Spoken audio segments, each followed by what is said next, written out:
What's happening in your world, Charles? All right, I've got this really interesting article. This is on by Tim Sulu. It's on LinkedIn. Ahrefs. Do you know what Ahrefs is? No. Ahrefs is this fancy piece of online software. Pay as you go, month by month, and it analyzes your website for SEO visibility, search engine optimization, as well as agentic engine optimization, ChatGPT, Gemini, etc. visibility. And he came up with some really interesting stats. I'm just going to read out the stats one by one. Nice. This is on his LinkedIn post. It's got like thousands and thousands of likes and comments already, so it's very well received. I'll just read it. In the past 6 months at Ahrefs, we analyzed over 1 billion data points across 14 studies. Here's what we learned about AI search optimization. Best X-blog listicles are the single most prominent content format cited by AI chatbots. They make up 43.8% of all page types cited by ChatGPT. So listicles are along the lines of, recommend me the top 5 accounting firms for Sydney businesses, for example. Another listicle would be, recommend me the top 3 marketing firms for industries, for the construction industry. Listicles apparently make a big difference. Point number 2, 67% of ChatGPT's top 1,000 citations come from sources marketers can't influence. Wikipedia, 29.7%. Homepages, 23.8%. App Store, 6.6%. Only 32.3% are influenceable content like educational pages, reviews, news, and blog websites.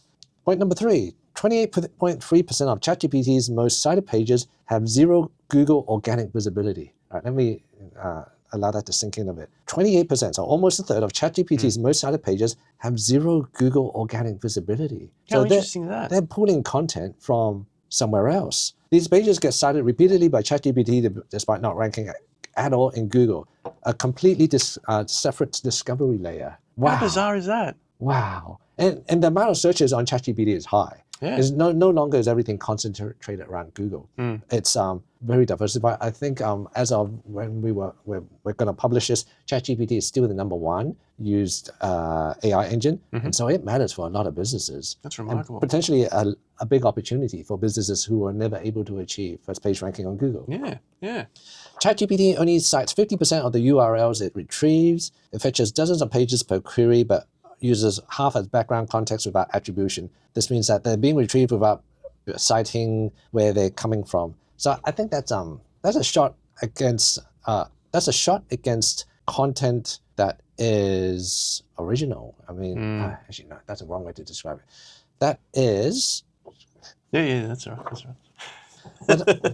When I read the sentence that ChatGPT only cites about 50% of URL it retrieves, it means, in my eyes, a lot of plagiarism is occurring in AI, where it's not attributing original authors to the work that's being done. So that's not really a good thing.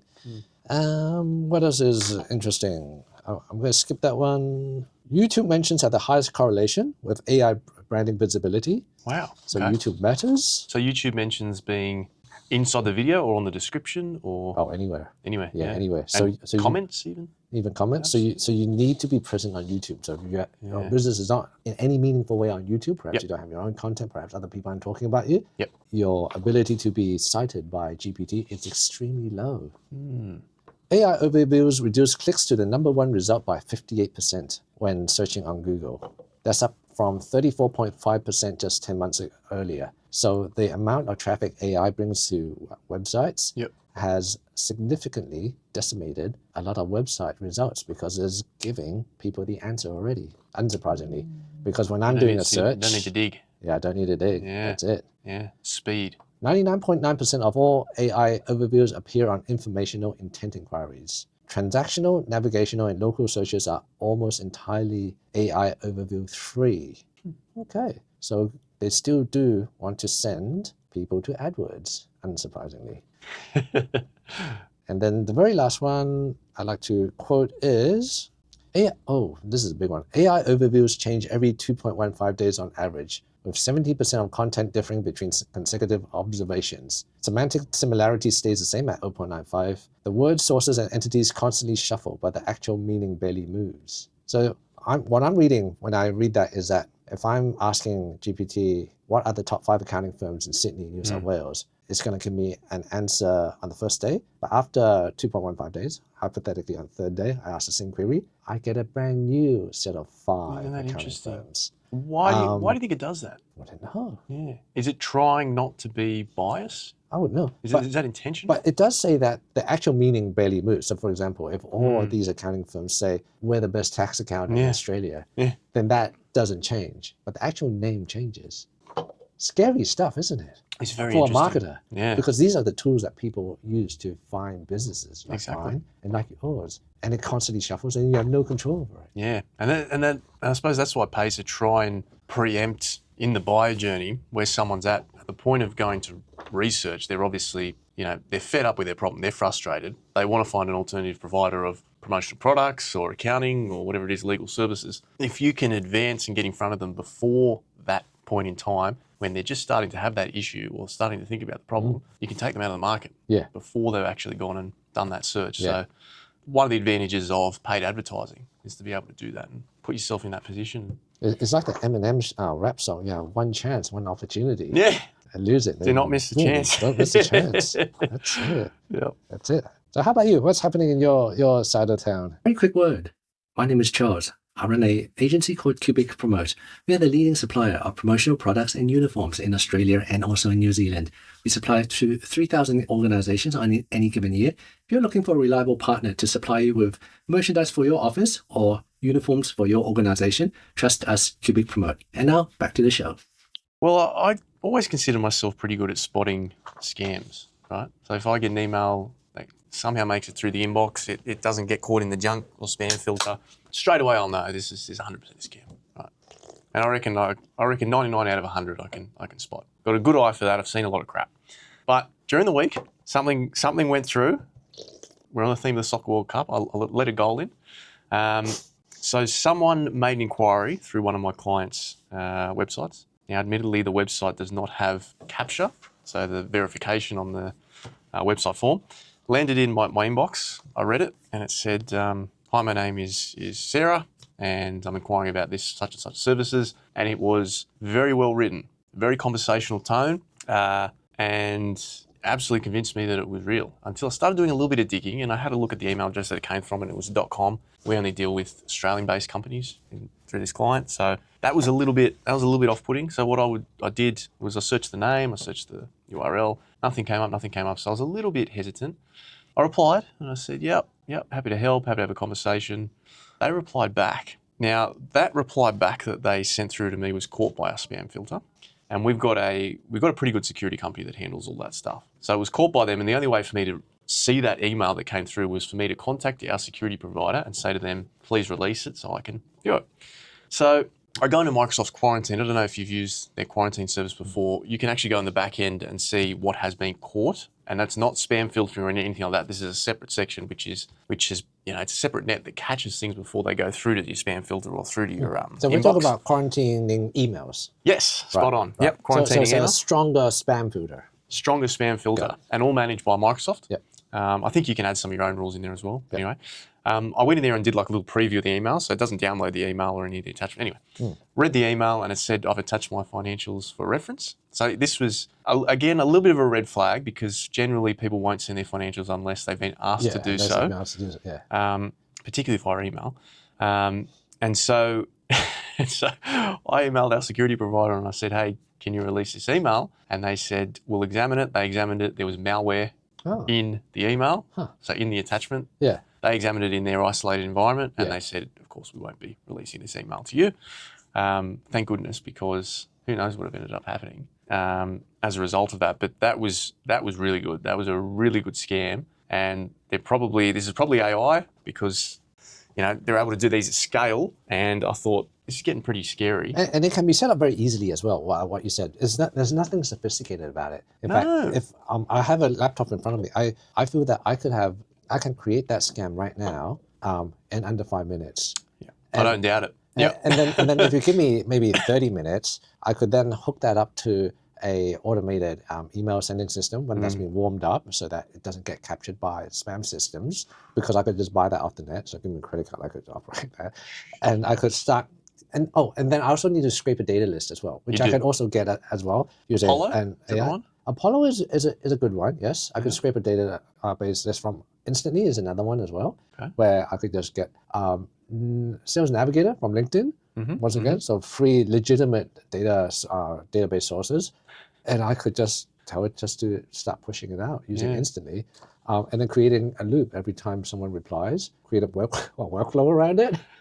If they say this, if they're interested, say this. You got it all figured out. If they say not interested, do this. It's no different to running a business. It's regular marketing, but it's just regular marketing. in a sinister fashion. That's all it is. It is. And it's the same with every bit of psychology around marketing and selling. You can use them for, with good intentions, or you can use them with not so good intentions. So do you feel with the malware, their ultimate aim was to take control of your computer? And so they could log in your keystrokes and then access your bank accounts. So I've got a security guy that sits behind me in the office, one of our colleagues, and I showed it to him, and he said exactly what you did. He said they would lock your computer. Yeah. Is it ransomware they call it? Yeah, it's ransomware. Yeah, we had that happen to us once. Did it? Yeah. Oh, Jesus. Yeah, a decade ago, we had someone that was before AI. We had someone send to one of our team members a supposedly YouTube link to a music clip. She clicked the link and then it downloaded something, and then all of a sudden our website's froze. We didn't get access to our share drive, and instead was a message. And I figured it was Russian, but you never know nowadays. It said all in Russian words, something along the lines of, we've taken control of all your assets, pay us this amount of money into this account, you have this amount of time to do it, otherwise we'll publish it. And then what we did was You paid it, obviously, right? No, we didn't pay it. So we caught up, that was on a Friday afternoon, so bad timing. Thank you very much. Yeah. Like 5 o'clock, 6 o'clock, so no one was around. And so I talked to a person, I helped desk, he said, I can't help, but he could refer a friend. And so I referred a friend, a friend called Michael Tran, and he was, they have their own community. So he was a level something white hat hacker. And so apparently it was really good. You went straight to the gold tier. Yeah, and he did a diagnostic, and it's like, okay, you can't unfreeze this. So you have two options: you either pay it or you don't pay it. And then subsequently we went through it. We had a look to see exactly what was locked down. And we made a decision not to pay because what was locked down was nothing. There was no credit card details. There was no real client. There was no client details there. What was there was simply just internal stuff, such as internal prices, our margins, our markups. We had a lot of product photos. So have fun with that. We had a lot of data about procedures, policy documents. And I figured, all right, take it. Let them have it. Yeah, let them have it. Let them waste their time. Yeah, and so we just reset our computers. But if we were any other company and we had credit card details in there or anything else, then yes, it would be a problematic. Imagine if we were an accounting company or a legal company and you had all your client data there. Exactly. Even just an email and maybe the financials, that would be very problematic. And that's why they've changed. That's why one of my clients has changed security provider in the last couple of years from a company that was good, but may not have had the high level of security that was required. So we made that switch, and it's been, there's a lot of legwork involved in switching security provider when you're serious about what you're doing, and locking down that data and making sure that everything's protected. Because if something goes wrong, you got to email everyone in your database and admit to them that there has been a breach. Like, you need to be upfront about that, and it can cause serious catastrophes, let alone all the financial ramifications. The hard question is, how do you identify someone that's really, really good? How do you define someone who's a good security expert as opposed to who's not? That's the hard part. Yeah, and I think there's certain class levels of security. I don't know too much about it, but there's certain class levels of security where you can get accreditation and that kind of thing, and that's helpful. Also, that if you know the technology that they're using and how that stacks up, as well. The other avenue is just referrals. Like, you've got to talk to people to get their input. If there's someone else in your industry that you look up to, and you think, well, if they're investing very heavily in this company, then you hope that would at least give you some insight into are they doing the right thing or not? Yeah, we do a lot of manual processes nowadays, which is we have a team member that is responsible for ensuring every team member in our team does a virus scan at the end of the week. And so he would just check, have you done a full virus scan? If you haven't, all right, I'll sit here and I'll wait until you do it, just to ensure that all our systems are clean. That's one of your policies? That's one of our policies. Wow. So we do that every Friday just to clean out. And no one is allowed to work in our business or even if they're a service provider, that might be, maybe they're a web developer, for example, they can't actually work on any of our systems unless they send us a screenshot of a cleaned virus scan Wow. once every Friday.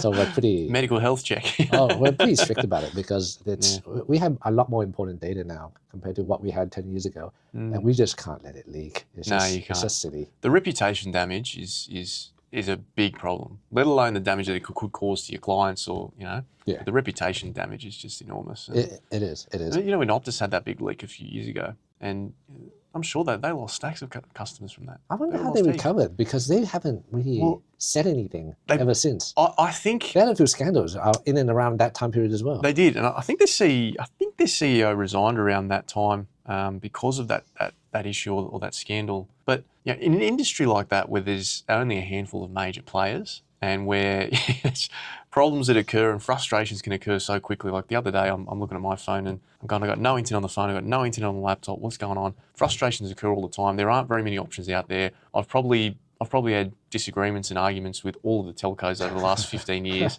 Yeah, me too. It blows over.